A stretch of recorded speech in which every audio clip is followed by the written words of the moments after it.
It feels like the phrase of the night. Got back after a lot of chicken and cornbread and green beans and food. We had chicken dinner, which was not a meeting, which was great because it wasn't a meeting. It was just hanging out with folks, which we haven't done in a while. I've been able to hang out with a group of folks. I haven't. It's now been a week, and it was fantastic. It hit the spot both for me and I kept thinking, like, oh, it would be great if these folks got in the same room, and kept trying to sort of nudge things so that that might be possible. And this afternoon, early afternoon, I just gave up. I was like, I can't do that. Like, I've tried, and it doesn't seem to be working out, and so it won't happen. But I kept feeling like, oh, I feel like this thing would be great if it could happen. Like, I literally wrote down, I think this would happen this day.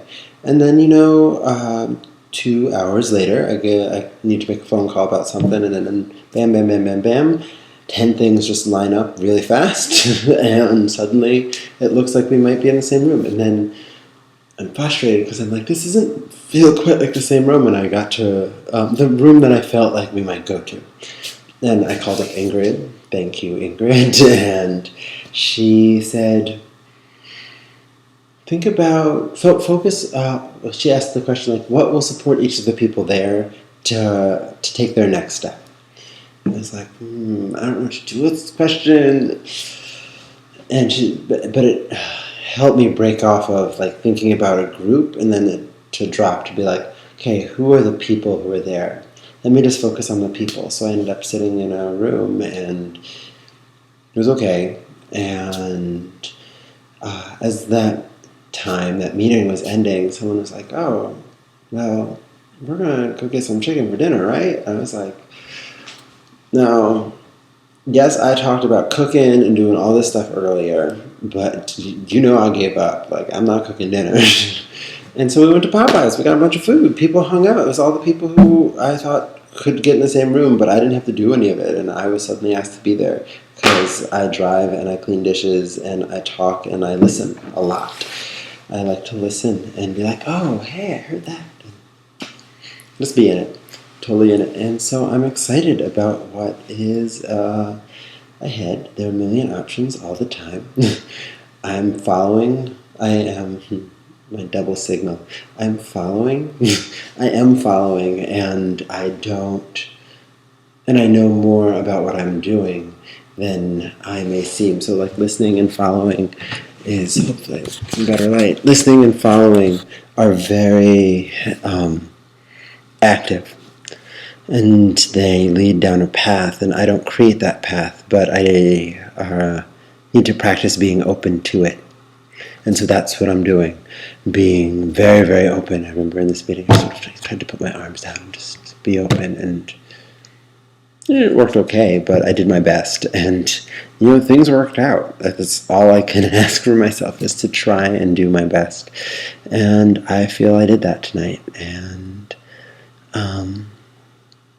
folks were able to come to some realizations for themselves that feel really good and feel less hard, feel much less hard.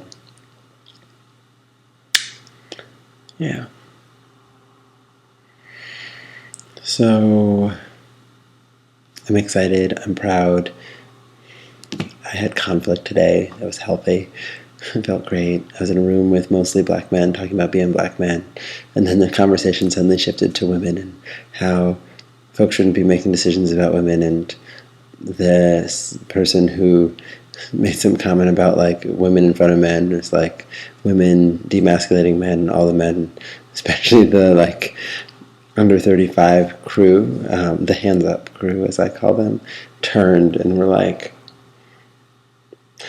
no, we're not doing that. Like, the women deserve more than that. Like, our ass is going to get kicked if we do that. We will never do that. That does not make any sense. These women, they will be there, actively present, and we will not try and say we're doing stuff in a way that the men are protecting the women to look strong. Like, that's ridiculous. No, we're not going to do that. It just felt so great to be like, I didn't have to say anything. But people clearly are taking care of this situation. They're like, We need to respect these women. These women need our respect. I don't always agree with whys, but I know I agree with where folks reach to, and I think they reached there in a very honest way that was very respectful, and we left that room and had a great time. Organization for Black Struggle has a great organizer hired. I think he's really helpful, and I am just doing my part, and we'll see. So tomorrow on the show, Kim and I are going to try and work a half day, taking probably most of the afternoon off and maybe the evening. So I'll see how that works. All right. Be well. Much love to all of you. Bye-bye.